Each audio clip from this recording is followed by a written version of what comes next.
Ayan mga idol tropa, ganun po ang tunog ng merong silencer. So ngayon alisin natin ng silencer.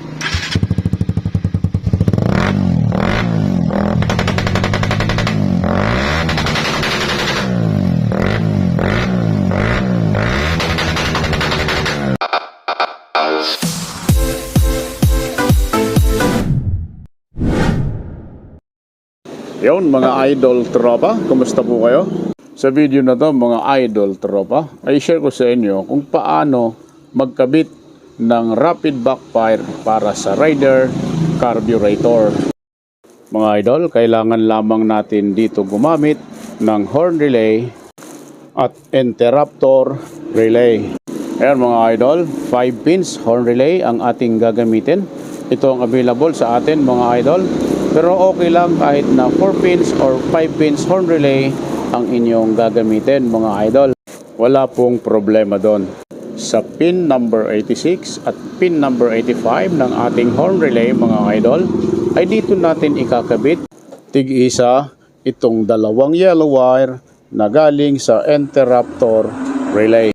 Okay mga idol, ang isang yellow wire ay mapupunta sa pin number 86 at ang isa naman ay mapupunta sa pin number 85 ng ating horn relay.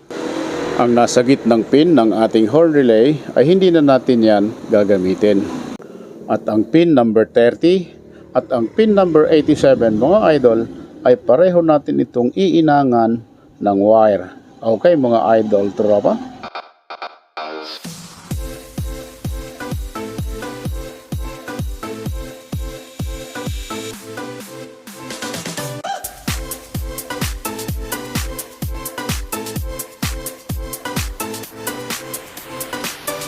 Ayan mga idol, pareho na nating nalagyan ng wire ang pin number 30 at ang pin number 87. Ngayon dito naman tayo sa dalawang yellow wire na galing sa interruptor relay. Ang isang yellow wire mga idol ay ikakabit natin sa pin number 85 ng horn relay at ang isa naman ay ikakabit natin sa pin number 86.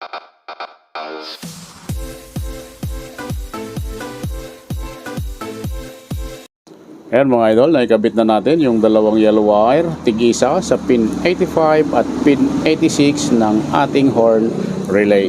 Ayan, so ngayon may dalawang wire na natitira sa ating interruptor relay, kung saan ito yung black at saka red wire.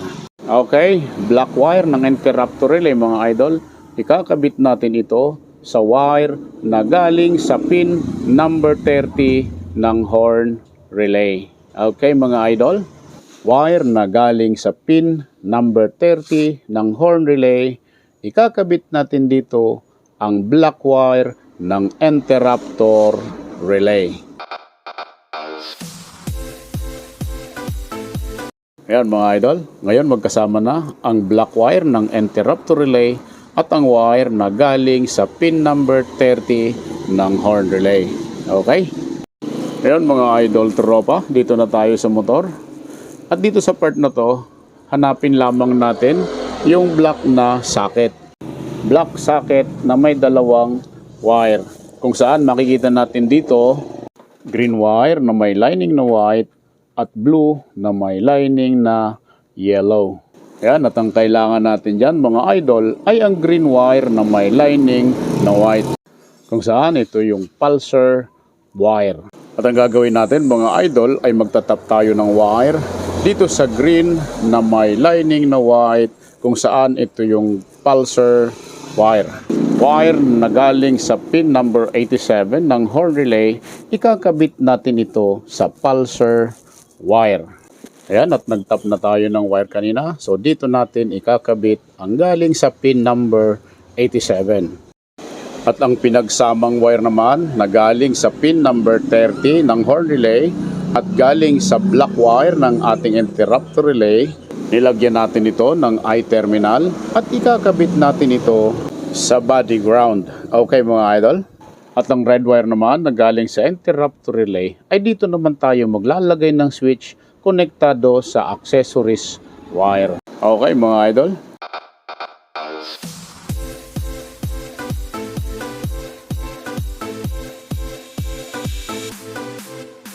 Okay mga idol, ang wire na ikinabit natin kanina sa green wire na may lining na white kung saan ito yung pulsar wire.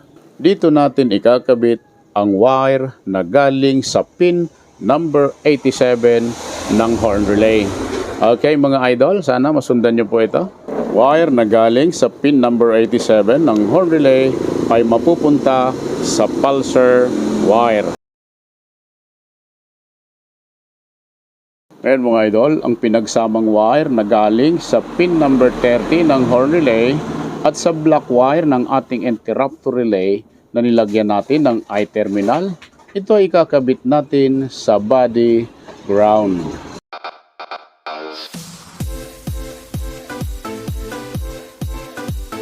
Recap lang tayo mga idol.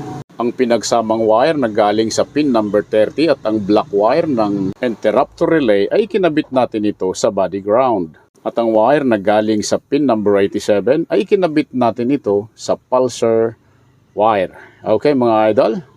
At ang natitirang red wire na galing sa interrupter relay ay dito tayo maglalagay ng switch. Ayan mga idol tropa, dito natin pansamantala ilalagay ang on and off switch para sa kanyang rapid backfire. At eto na ang kanyang wire at pagagapangin na lamang natin yan ng maayos. Okay.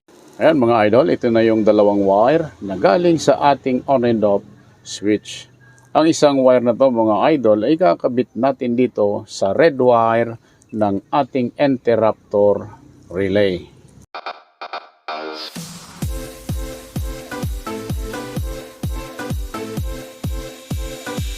At ang natitirang isang wire na galing sa ating on and off switch, ito ay ikakabit natin sa accessories wire. Ayan, hanapin lamang natin itong socket na ito mga idol, kung saan ito yung galing sa foot brake switch. Okay mga idol, ang orange wire na makikita natin dito sa socket na ito ay siya itong accessories wire. At dito natin ikakabit ang natitirang isang wire na galing sa on and off switch. Ayan mga idol, yung orange wire na yan, dyan natin ikakabit. At ito na po ang huling wire na ating ikakabit mga idol. Pagkatapos nito ay maaari na nating subukan.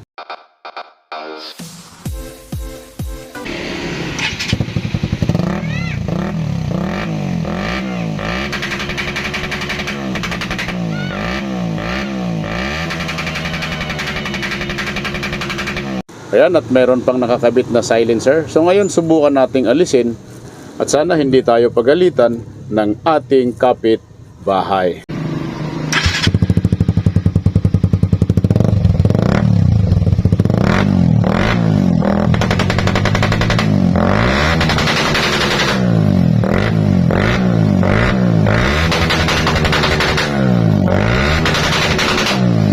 Ayan mga idol tropa, maraming salamat sa inyong panunood at sana may natutunan kayo sa video na ito. Like and subscribe na lamang po mga idol tropa sakaling nagustuhan ninyo ang video na ito.